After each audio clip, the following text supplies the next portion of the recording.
Good morning, everyone. I think that this shiur on Chinuch Yeladim, we have like 25 minutes, so we should try to concentrate the thing. But I think that the very fact that each one of us very hurry to his job makes my lecture almost not necessary, and I tell you why.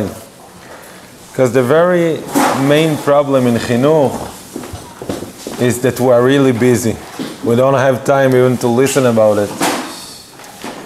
And before I start, I would like to express my appreciation to Rabbi Asher that he put a lot of efforts to bring me here, and you don't even know how many efforts for that, including phone calls, long distance phone calls, late time at evening just for make this lecture.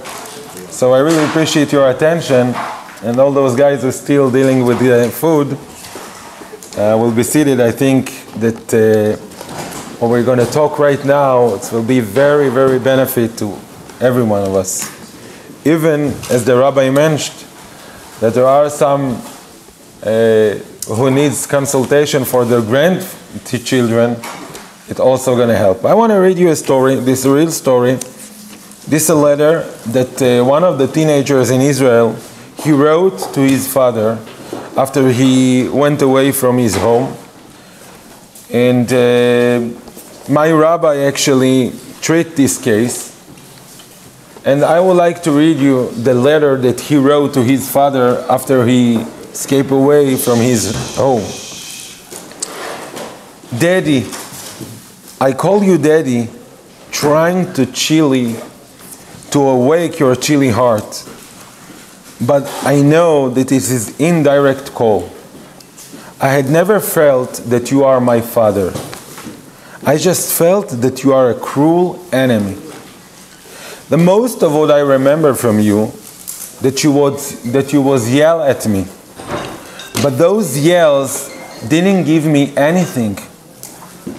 I just felt that I'm an evil, but I didn't know how to fix it up. All what you have made is to convince me that I am guilty of everything. You even told me that you are sick because of me. You know how many times we tell our children, you get me sick. We think that it's just, it's just a little words, but it's not like that. But why, Daddy? Why you did it to me? Did you heard about the latest version of the book Genius Records? You heard about it? Did you see my picture on this book?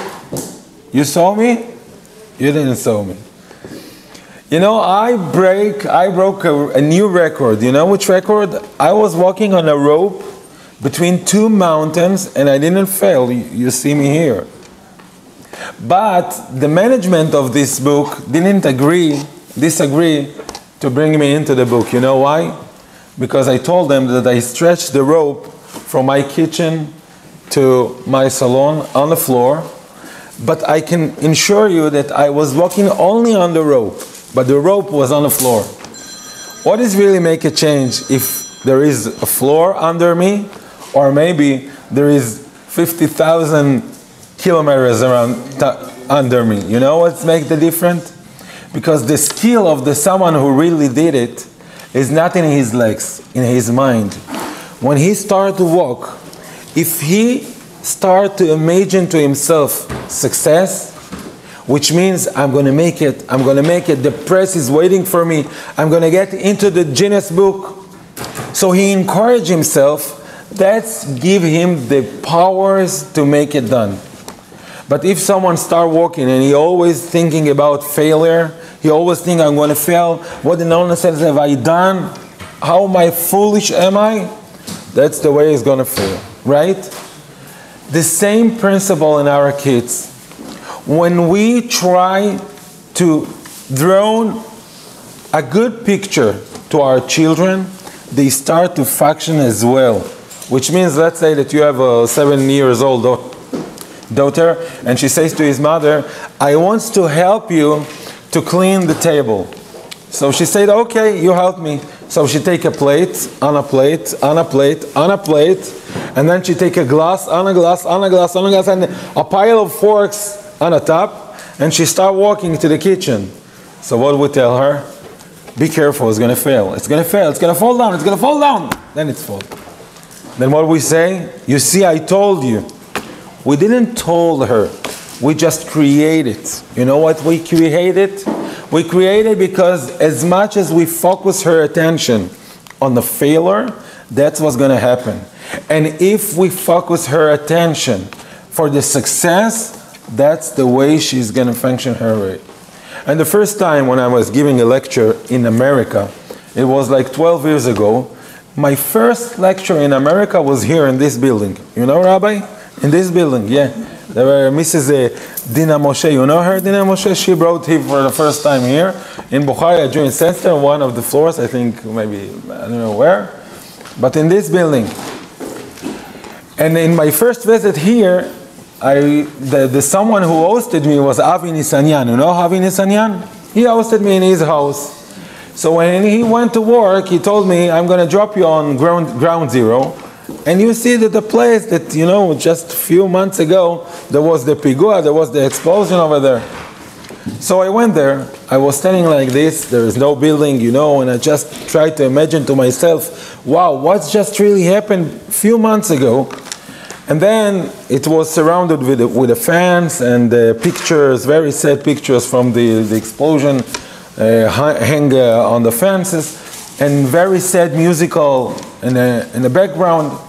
Okay, I looked at the place, and then I felt someone banging in my back. I turned around and I looked at him. I see an American people, you know, with the long hair, with the hat, with a pile of albums with photos from the explosion. And he put one of the albums in my hand. So I asked him, is that for free? So he looked at me and he told me, are you from Israel? I said, yes. So he told me, look, I'm standing here and there are tourists all over the world. Each one of them, when I put an album in his hands, he give me $5, $10. The only people who ask me, is that for free? Is the Israeli people. Tell me, in Israel, everything is for free over there? That's what he asked me. You know why? Because the Arizal says that if someone, some nation, some group has a unique, which means they has to do something with it. And if we, the Jew, we are not friar, you know what's friar in Hebrew? Like someone that everybody use him. Jewish people don't ready to pay for anything if he doesn't get the benefits of it. That's what actually we have to use in our brain to our Chinuch HaYeladim. And this letter, the teenager wrote to his father after he went of home, and I continue to read it. But why, Daddy? Why you did it to me? Did you really believe, thank you very much, that's the way you're going to help me to overcome? Can you imagine to yourself how many times I was dreaming at night that you are dead because of me, because the father told him always, you got me sick. In those days, you didn't think about me, about what happens to me because of your cruel words. But maybe today you'll be able to try and understand what it did to me. Because of you, I was awakened in the middle of the night, and I was walking silently to your room to make sure that you are still alive. I was afraid to death from darkness. But more than that, I was afraid to stay in my bed. So I was walking to your room and I tried to listening beyond the door to your breath just to make sure that you are still alive. I don't understand, I really don't understand how you was so far of me. How didn't you try to understand what are you doing to me at all? Did you ever try to teach me, to help me, to teach me what to do, or you just thought it is enough to blame me? To add one more pain on my pains.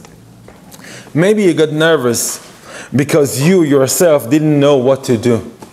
Many times we get frustrated of the kids and we don't know what to tell them, and we just yell at them, we criticize them, and we don't even give them a guide for the next time. But if that's so, why you thought that I should know? Did you ever try to be instead of me? To think what I really going through? Did you ever try to imagine how is the feeling that you are always negative, that you are guilty of everything, and that you don't have any chance to make a change? This is the damages of criticizing our children. When we see our children that they don't make homework. Why you didn't make your homework? You are lazy, you are lazy. As more as we say the word you are lazy, or you are a liar, or you are a thief, the more we say that, the more they will identify with these words.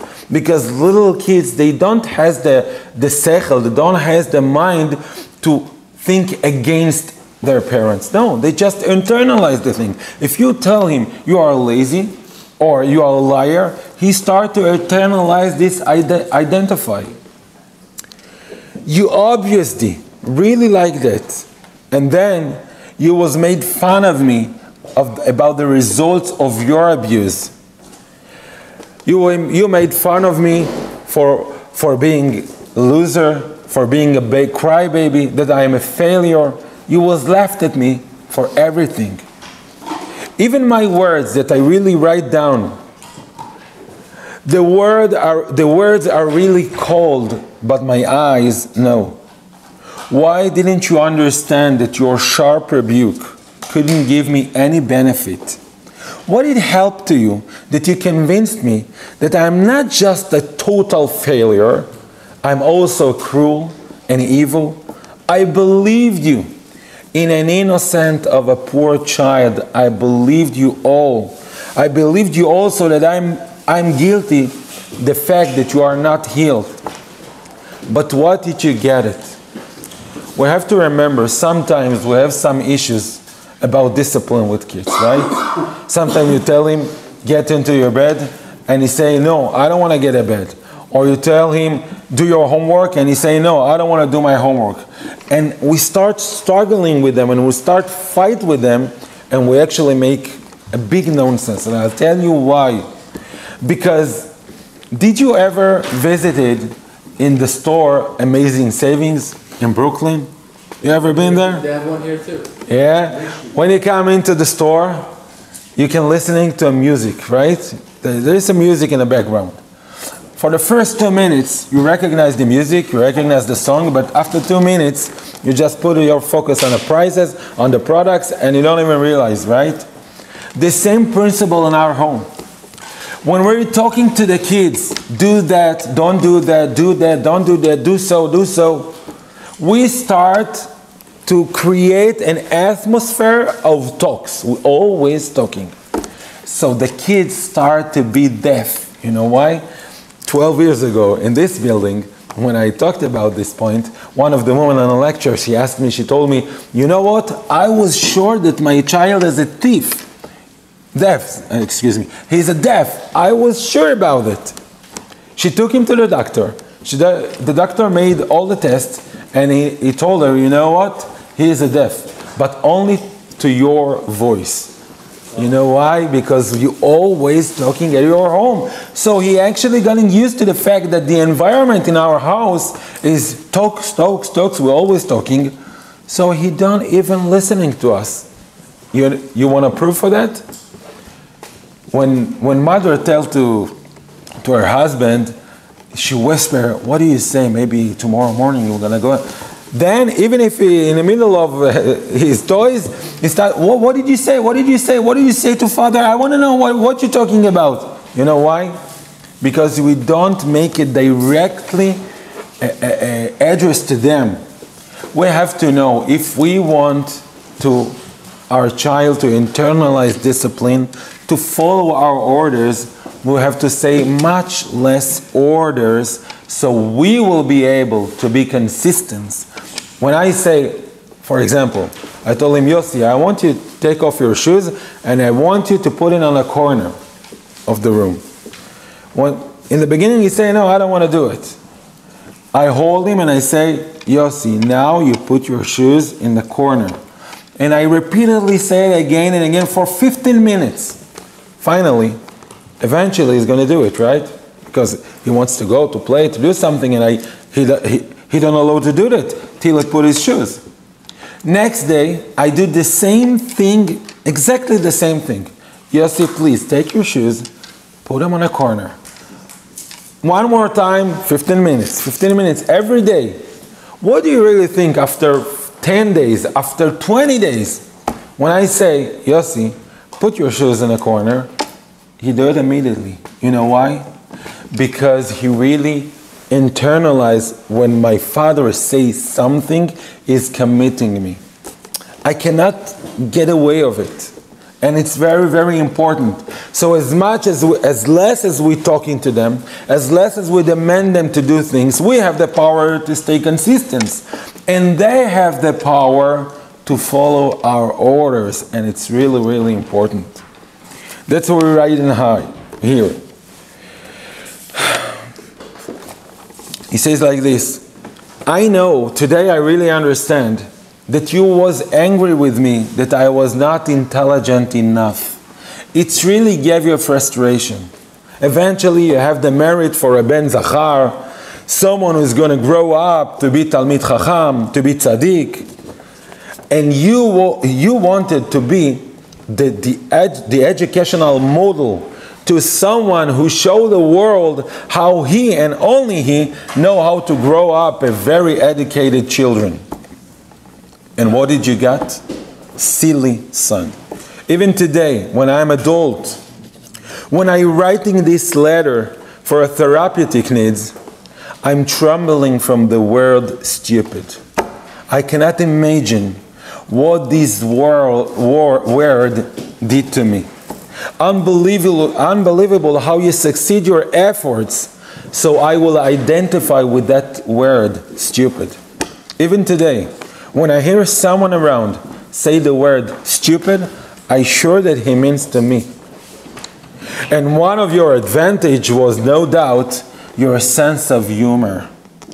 Do you remember how did you presented me in front of your chavruta? You know what's chavruta? There's someone who learning with the father. Here is my proof. You say it in a big smile. And he asks, what do you mean?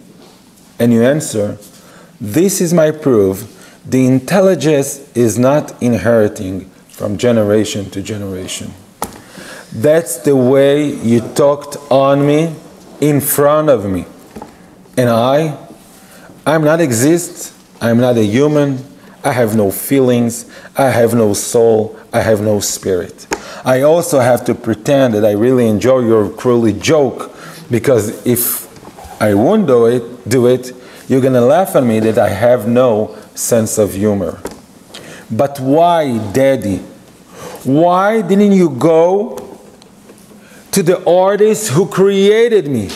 He made me so silly. He was the one who kept your intelligence from going to me.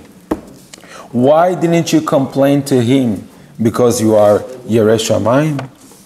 Oh, I wish he was right, that I didn't inherit it from you, the intelligent. Because if this is the face of the intelligent, I hope it didn't pass to me by inheriting. But unfortunately, I'm not sure of it. I really concerned maybe something from you I really inherited. And that's why you degraded me even today. Especially you degraded me on the fact that I'm afraid to get married. Very common issue. That some guys, they're afraid to get married. They cover the fact. They say, no, I don't like her, and then he meets someone else. No, I don't like her, she has a long nose, and she is short, and she is fat. It's all excuses. You know why? Because inside his heart, he's afraid to get married because he saw the marriage life of his parents. Or maybe the parents always criticize him, so his self-esteem is so down that he afraid to get married. That's what he writing to his father. That's the fact that I'm really afraid to get married today. Don't you understand that I'm afraid that I should do to my kids what you did to me? The only encouraging thing that you ever told me was that I have no sense of humor. curse on this sense. Curse the pain and the suffer it did to me, and who knows how many others more. And your smart words, till today, they wounding me. Here is a sentence that you used to tell me. Well, any wild, he is a stupid. But not every stupid must be wild. You can stay stupid without being wild. What a style of encouragement. Really a model of the intelligent educator. I already wrote that today I really know that it was painful for you, that your son, your only son, not just that he is not the most successful in the world, he even a wild. It really hurt all your position, all your degree. But how didn't you understand, and why didn't you ask anyone?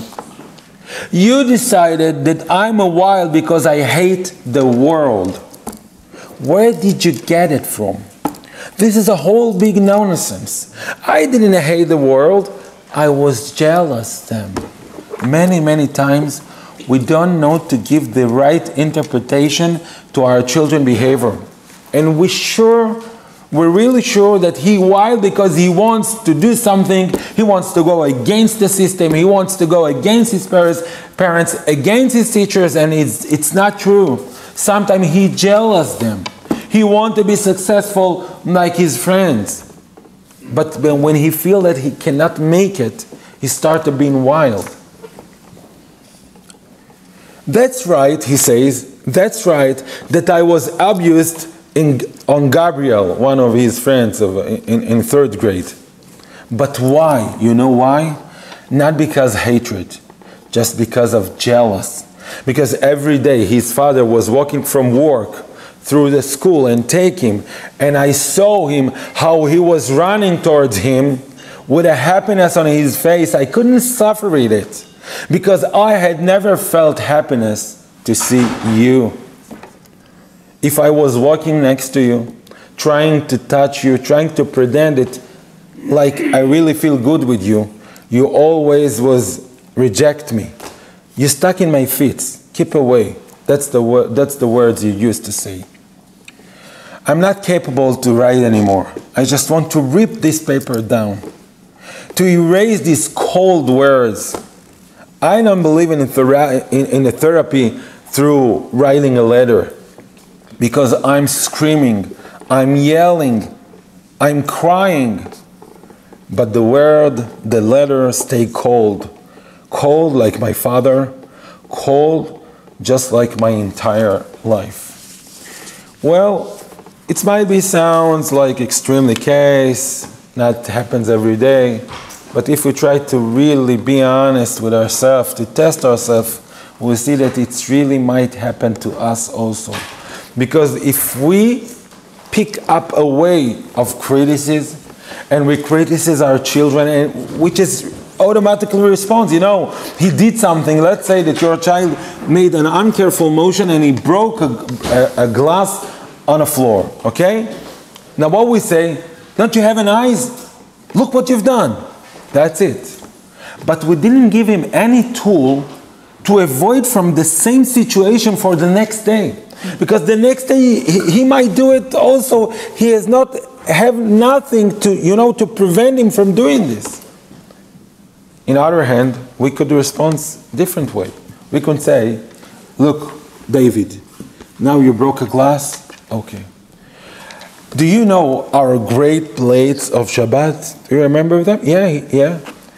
Anytime you put a glass on a table, I want you to imagine there is the great plate of Shabbat over here in the corner, and then you put the glass beyond the plate here, okay?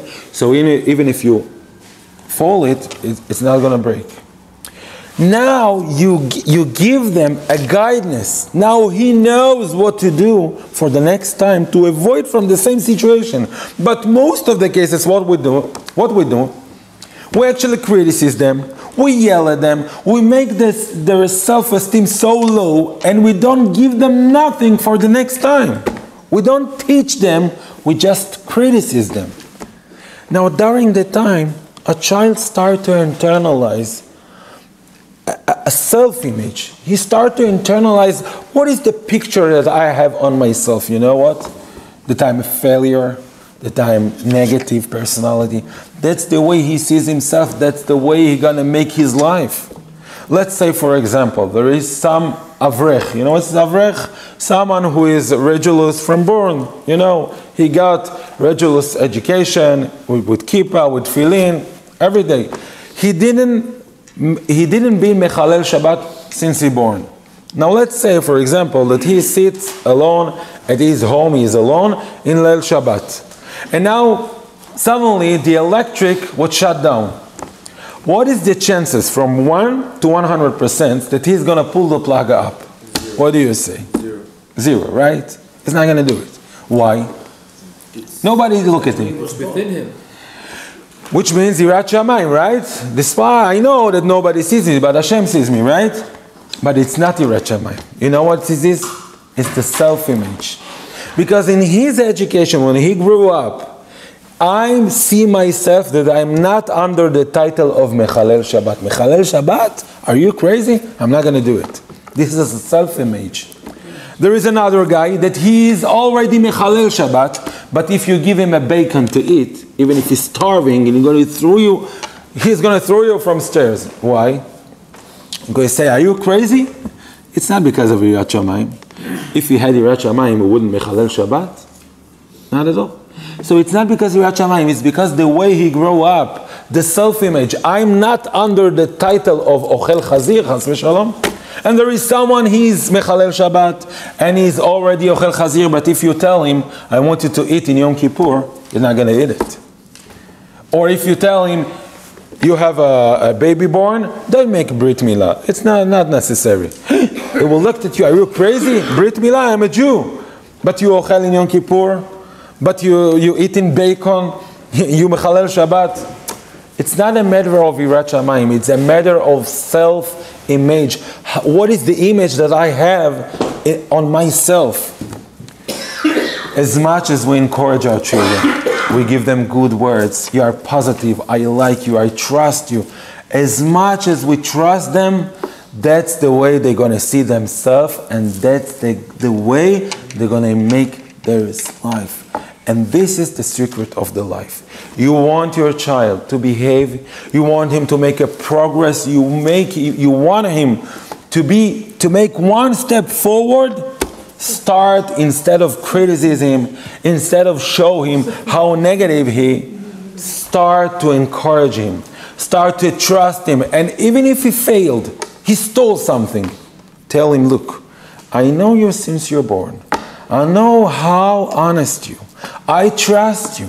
And because of the fact that I trust you, I'm not accept this behavior from you. If it was another kid, maybe I could understand. But you, I trust you. You are an honest person. And because of I trust you, I won't accept such a behavior from you. That's the way you keep his self-esteem positive. You keep his picture on himself positive. And that's the way he starts to make a progress in his life. What do you say, Rabbi? We have, you want me to continue? You have a few minutes. If you want to ask any questions or anything, please. If someone wants to ask a question, you know, it's a short idea. It's much more larger. The picture is more larger. But, you know, we just taste it right now. Yeah. Rabbi, leading by example. He was first. Leading by example is a good way of teaching the kids rather than just keep telling them. I think a father should lead by example, no? Like. Also, you're right, also. It's not standing in contrast when we're talking about. When we talk, we have to do. And also, we have to be the model when they see us. It's really important. You cannot be on your iPad all over the day and complain to your son, why you play in your iPad instead of study something? You're right. You're totally right. Yeah. Have you written a book? Do you have a website where you can learn about that? Yeah. I brought a sample for you. You can look here. I brought only 3 sets like this. It's a parenting workshop. You see, it's 5 CDs that actually teach us, you know, the basic concept on children's education. This is my booklet, okay? It's called Basic Concepts in Children's Education. It's a summary of all what we really must to know. As the rabbi wrote on the advertisement, a license to educate, which means each one of you really understand that if you want to drive in a cycle motor, you say? Cycle motor? Motorcycle. You want to drive it, in Israel at least, they have to take 28 lessons at least, and you have to make tests, and you have to learn the theory, you have to learn everything. You must get a license with it, right? For a small motorcycle. What about your family? You're driving a car even if you want, and even if you want. You driving a car with kids. What is make you sure that you are not crush them? You know what? This course. If you're Hebrew speakers and Hebrew understanding, I have a different course. For 15 hours course, it's record file with a booklet in Hebrew. 15 hours of a course that really teach you from A to Z. Really important, so I'm recommending you. Yeah, you want to ask me something? The letter you read about from the kid to the father. Yeah. And that's it. What do you do to fix a child like this? Oh, it's a great job, but actually what we doing in such kind of cases, we actually guide the parents to start to accept their child as he is. Don't try to make any change on him. Just accept him as he is. Show him warmth and affection. It's a long process, but it has many chances to succeed it. Because a child inside, he wants his parents to be close to him.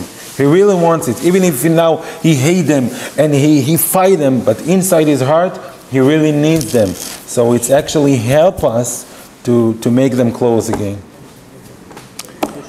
Thank you very much for being here today. Thank you to the rabbi for inviting me. I really appreciate that. Thank you very much. That's